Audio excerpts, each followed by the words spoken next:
Help me get dressed for a baseball game on Memorial Day. I am taking my kids, my husband, and my dad to a baseball game. I'm so excited.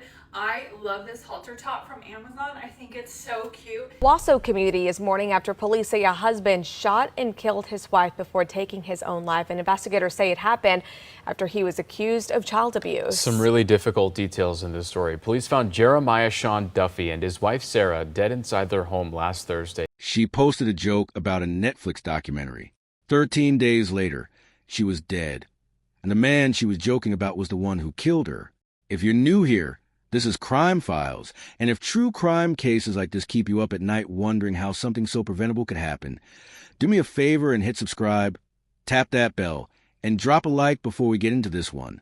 It genuinely helps this channel keep telling these stories. Okay, let's get into it. So picture this. It's June 10th, and Sara gets a knock from Owasso police. They're not there to arrest anyone.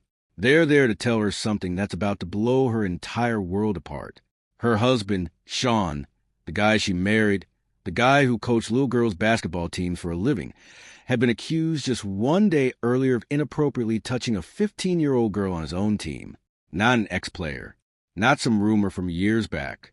A current player, a child under his direct supervision.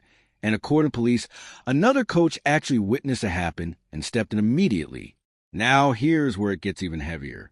Court documents obtained by the Oklahoman later allege that Sean had sent this girl inappropriate messages, kissed her, touched her inappropriately, and even invited her to his hotel room during a tournament.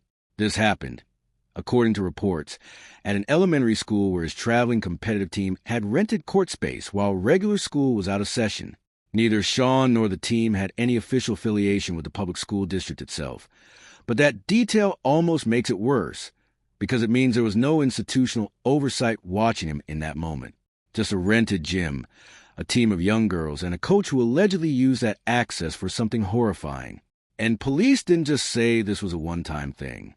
They came out and said, and I'm going from their own statement here, that similar conduct toward the same child had reportedly been going on over an extended period of time across multiple law enforcement jurisdictions in multiple states. Let that sink in for a second. Multiple states, multiple jurisdictions, which means this wasn't the first time something like this had been flagged. It just might have been the first time someone caught it in the act, in front of a witness who actually did something about it. So Sara finds out about all of this on June 10th, and that same day, she goes and gets an emergency protective order against him. The order required him to stay at least 100 yards away from her at all times. And on that exact same day, the mother of that 15-year-old girl also filed her own protective order, this time on behalf of her daughter, alleging the same kind of inappropriate contact and messages. Two women, two protective orders, filed on the exact same day against the exact same man for two very different kind of harm he was accused of causing. Now, if you're thinking, okay, this is where it gets handled, where the system steps in, and this guy faces real consequences, here's the complication. Because of where the incident happened, and because Sean was a member of the Osage Nation, the case fell under something called the Federal Major Crimes Act. Basically, once police figured that piece out, this stopped being a local case. Owasso PD's jurisdiction ended right there, and the whole investigation got kicked up to U.S. Attorney's Office as a federal lewd molestation case. That's not a small procedural detail. That's the case moving into a completely different system, with different timelines, different prosecutors, and in the eyes of a lot of people watching this unfold, a lot more distance between the accusation and any actual consequence. And here's the part that should make your stomach turn a little. Sean didn't stick around to face any of it. He fled. Police never located him after that night. He was out there somewhere unaccounted for, while Sara was left holding a piece of paper that said he had to stay 100 yards away from her, a piece of paper that can't actually stop a bullet. This is important to understand, because everything that happens next, everything Sara does publicly after this moment, only makes sense once you know she was living under the weight of this, a protective order, a federal investigation, a husband who vanished instead of facing what he was accused of, and a community of people around her who had absolutely no idea just how close danger actually was. Now here's what makes this case so hard to sit with. Sara didn't go quiet after that protective order.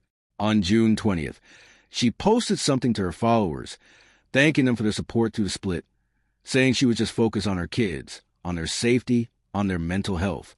She sounds, in that post, like a woman trying to hold her family together while everything around her was falling apart. She wasn't hiding. She wasn't panicking publicly. She was trying to protect her children and move forward with whatever normalcy she could find. 3 days later, on June 23rd, her protective order got extended. This one was set to run all the way until August 24th. So on paper, she had real, extended legal protection in place. She had done everything the system tells you to do. File the order, get it extended, keep living your life, keep working, keep showing up for your kids. And then on July 11th, Sara posted a video that would end up going viral. She used this trend that was popular at the time, where people pretend they're sitting down for a Netflix documentary interview about their own lives.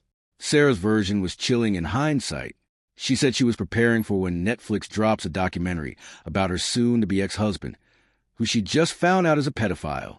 Her caption read, "I wish I was joking," and she tagged it with hashtags like plot twist Netflix documentary.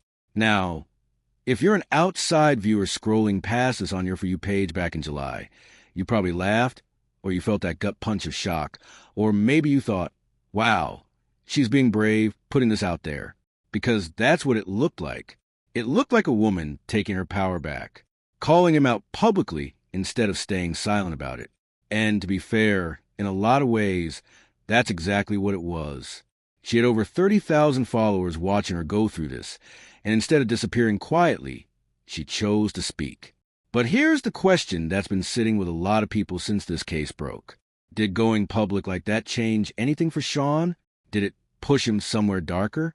We can't know that for certain, and I want to be really clear, nobody, and I mean nobody, is responsible for someone else's violence except the person who commits it. Sara did nothing wrong by telling the truth about what she'd learned. But it's hard not to wonder what was going through his mind as that video started racking up views, shares, comments, as strangers online started forming opinions about him based on her words.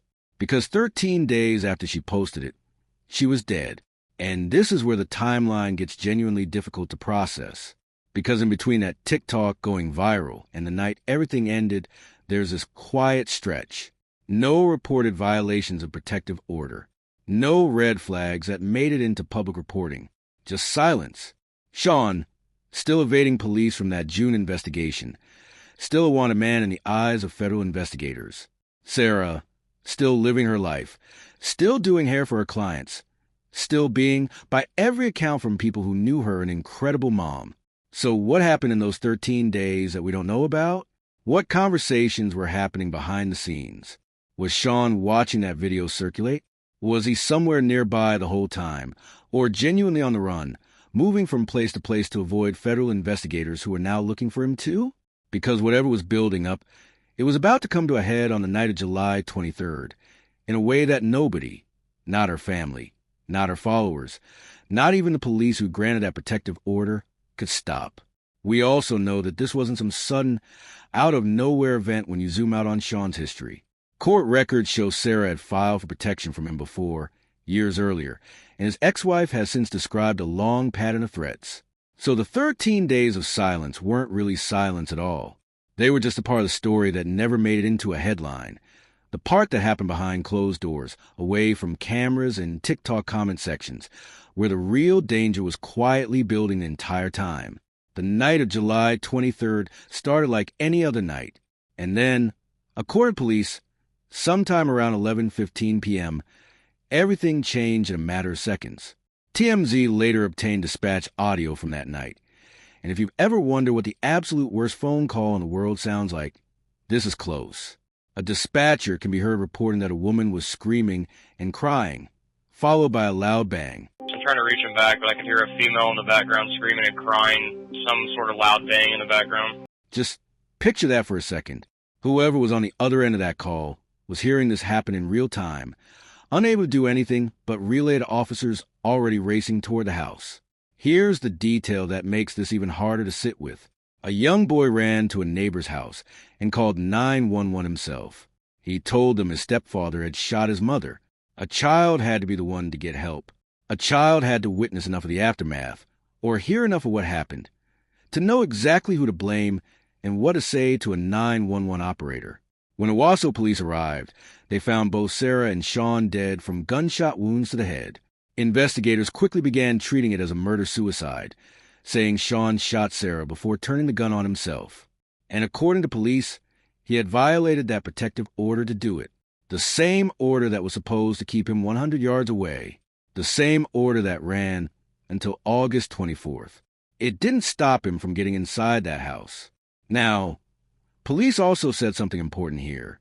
No prior violations of that order had been reported before this night, which means, on paper, the system looked like it was working right up until the moment it catastrophically failed.